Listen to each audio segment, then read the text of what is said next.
Bonjour Julien Odoul. Bonjour. Vous êtes membre du Rassemblement national, vous êtes un des dirigeants, vous êtes au bureau national de ce parti et vous êtes à la région, vous êtes un élu de la région Bourgogne-Franche-Comté. Victoire du duel avec Emmanuel Macron hier pour Jordan Bardella et Marine Le Pen. Aucun ombre au tableau? Non, aucune ombre au tableau, ça a été très clair, un scrutin extrêmement limpide. Les Français ont sanctionné Emmanuel Macron, ils ont répondu à son test électoral. Emmanuel Macron a fait des élections européennes un référendum pour ou contre sa personne, pour ou contre sa politique. Que vous aviez l'ont sanctionné. Aussi. Marine Le Pen, très tôt dans la campagne, avait dit il faudra sanctionner Emmanuel Macron. Oui. Jordan Bardella en avait fait un de ses gimmicks de campagne. Oui, mais nous, contrairement à la République En Marche, on a vraiment fait une campagne européenne. On l'a lancé notre campagne en janvier, on a publié un manifeste de 75 pages. Marine Le Pen est la seule qui a fait une campagne en Europe, il faut le dire. Nous avons organisé un grand meeting avec nos alliés à Milan. Nous avons organisé cette campagne européenne. La République En Marche et le président de la République a tout organisé pour qu'il n'y ait pas de campagne, pour qu'il n'y ait pas de débat européen et pour qu'il y ait juste donc, ce référendum sur sa personne. Je vous posais la question de savoir s'il n'y avait pas d'ombre au tableau, parce que votre score est en réalité loin du score réalisé il y a 5 ans. En 2014, Marine Le Pen avait fait quasiment 25%, c'est plus qu'aujourd'hui. Est-ce que ça n'est pas une déception? Pas du tout, parce qu'on augmente le nombre de voix.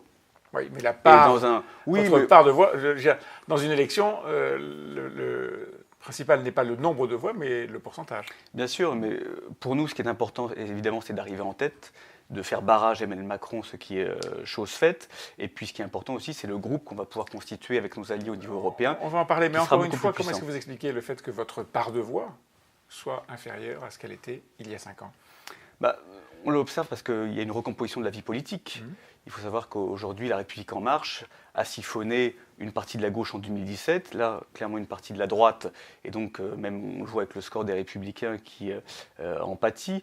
Donc il y avait une nouvelle donne, là on a un nouveau clivage qui est mondialiste contre les nationaux, et ce nouveau clivage donc entraîne une recomposition des parts électorales.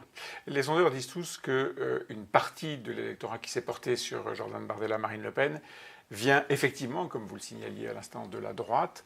Quelle est la part du vote d'adhésion et du vote sanction contre Emmanuel Macron, à votre avis? Je pense qu'il y a une part majoritaire d'adhésion. Moi, je le vois dans mon département, notamment dans Lyon. Dans Lyon, exactement. Les anciens électeurs de droite, maintenant, ont compris que finalement ils étaient déçus, trahis en permanence par cette fausse droite qui, sur l'identité, sur la sécurité, sur les valeurs, en fait fait tout l'inverse quand ils sont aux manettes. Donc il y a un vrai désir d'une autre voix qui est portée par Marine Le Pen. Ensuite, sur le vote sanction, évidemment, qu'il y a une part des Républicains, électeurs sincères de droite, qui ont voulu faire barrage à Emmanuel Macron et qui sont venus vers nous, mais ce n'est pas la majorité. Naturellement, ceux qui reviendront régulièrement chez vous. Je pense qu'ils vont comme Thierry Mariani, comme Jean-Paul Garot, comme Nicolas Dhuicq, je pense qu'ils vont résolument se tourner vers nous. Mais la part majoritaire, ce qu'on observe de l'électorat républicain, c'est porté sur Emmanuel Macron, ce qui en dit long finalement sur les véritables valeurs de cet électorat qui préfèrent leurs intérêts particuliers à l'intérêt national, qui préfèrent souvent leur portefeuille à leur patrie aussi. Oui, je ne suis pas sûr qu'il faille insulter cet électorat dont vous aurez peut-être besoin un jour. Je ne l'insulte pas, c'est un constat. Vous savez, moi je le vois aussi dans le nord de Lyon, avec ce qui s'est passé dans la ville de Sens, qui est une ville tenue par Marie-Louise Faure, maire LR, où clairement la liste En Marche a siphonné l'électorat républicain local. Alors quelle voix est-ce que vous aurez au Parlement européen? Le Parlement européen, qui aujourd'hui, on commence à le voir, va être dominé, en tout cas, il y aura une première force, le PPE, la droite sauve son titre de première force du Parlement européen, mais il n'y aura pas d'alliance entre le PPE et les sociodémocrates comme elle existait depuis 40 ans à peu près. Quel rôle allez-vous jouer, vous? Alors pour l'instant, il n'y aura pas d'alliance, mais ça pourra évidemment évoluer, puisque c'était le souhait des dirigeants de la CDU notamment, qui est une grande alliance PPE, PSE et libéraux de la LDE. Donc ça pourra aboutir, et dans les faits, c'est vrai qu'ils appliquent la même politique. Mais vous ne serez pas dans cette alliance? Non, pas du tout. Nous serons la seule opposition crédible, une opposition renforcée, puisqu'avec un groupe entre 70 et une centaine de députés, on verra en fonction des prochaines négociations, mais on sera une opposition pugnace qui va porter une autre voix, celle que nous avons portée tout au long de la campagne, l'Europe des nations et des libertés. Donc première force en France, mais minoritaire en Europe? Oui, minoritaire, mais qui progresse. Et ce qu'on observe, c'est que malgré tout, et malgré ce que j'ai pu entendre, les mouvements alliés qui vont nous rejoindre dans ce groupe ont fait de très bons scores, que ce soit en Italie, que ce soit aussi en Autriche, qui ne dévisse pas, contrairement à ce qui a été dit. Pardon, il ne dévisse pas, mais le chancelier des courses est nettement en tête. Meilleur score historique. Oui, non, mais ce que je veux dire, c'est que nos alliés du FPO font quand même un score honorable. Et puis, je dirais que ce ne sont pas forcément encore nos alliés, mais Viktor Orban réalise un score extraordinaire. Il est membre du PPE. Il est membre du, pour l'instant, il est membre du PPE, mais ce qu'il met en place aujourd'hui en Hongrie, c'est ce que nous préconisons pour l'Europe. Vous allez essayer de nouer des alliances avec une partie du PPE ? Non, je ne le pense pas. Enfin, à part si certains du PPE veulent nous rejoindre et sont déçus par la ligne et je dirais par le cap qui est décidé. Mais nous allons nous concentrer donc à partir déjà de nos alliés qui sont nombreux, il faut le dire, par rapport à l'ancienne mandature. Donc ça, pour l'instant, c'est l'objectif. Et en France, est-ce que vous allez chercher des alliances ? Oui, mais au-delà des alliances, nous appelons tous les Français d'où qu'ils viennent, ceux qui veulent défendre la nation, le peuple français, l'identité, à nous rejoindre. Ça a été le cas avec un certain nombre de personnalités de la droite, comme Thierry Mariani, Jean-Paul Garot. Ça a été le cas aussi. Pas grand monde quand même. Oui, mais ça ne déplace pas une majorité, pardon de vous le dire.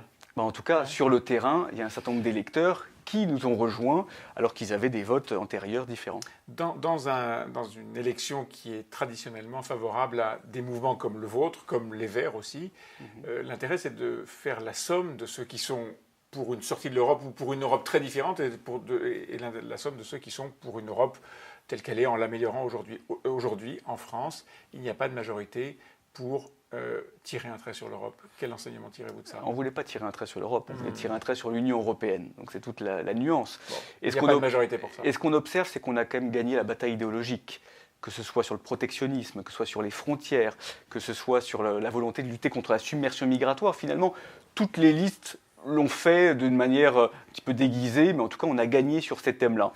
Et après, je pense que les Français, en nous plaçant en tête, ont aussi voulu valider une certaine vision de l'Europe, une Europe qui soit pas une technocratie, mais une Europe des peuples et des identités. Marine Le Pen, hier soir, en réagissant, a dit qu'Emmanuel Macron devait dissoudre l'Assemblée nationale. Elle sait évidemment que ça n'a aucune chance de se produire. À quoi ça sert de faire des demandes comme ça ? Marine Le Pen, elle part du constat que les Français se sont mobilisés aussi parce que leur voix a été entendue. C'était une élection à un tour, à la proportionnelle. Et moi, ce que j'ai entendu dans les bureaux de vote, c'est enfin, mon bulletin va peser. Donc aujourd'hui, quand on voit que 23,4% des Français contestent la politique d'Emmanuel Macron et que ces 23,4% ne sont représentés que par ses députés à l'Assemblée nationale, on a un réel problème démocratique. Il faut en repasser par les urnes, évidemment. Donc ça a été le... Et vous relayez cet appel. Vous savez que Bien vous sûr. ne serez pas entendu. À quoi ça sert, encore une fois Est-ce que ce n'est pas une façon de continuer à installer ce duel au sommet entre Emmanuel Macron et Marine Le Pen et de cristalliser, de dramatiser, au fond, cet enjeu ? Non, mais de toute façon, ce n'est pas un duel, c'est le nouveau clivage. Voilà. Nouveau clivage qui a été théorisé, il est vrai, par Marine Le Pen au sortir des élections régionales de 2015, où elle avait dit, à partir du moment où la gauche se fait harakiri dans les Hauts-de-France et en PACA, aujourd'hui, il n'y a qu'un seul clivage, c'est mondialistes nationaux, il n'y a plus ce balancier droite-gauche. Donc aujourd'hui, ce duel, nous ne l'avons pas souhaité, mais c'est un fait. Et je dirais aujourd'hui, dans la crise démocratique dans laquelle nous sommes, qui va perdurer, puisque les Français ne se sentent pas représentés, ce n'est pas parce que nous sommes arrivés en tête qu'ils vont être représentés davantage. Ça se passera par une grande réforme démocratique, notamment avec la proportionnalité intégrale à l'Assemblée nationale. En tout cas, ça va meubler les années qui viennent d'ici l'élection présidentielle. Merci Julien Doul. Merci à vous.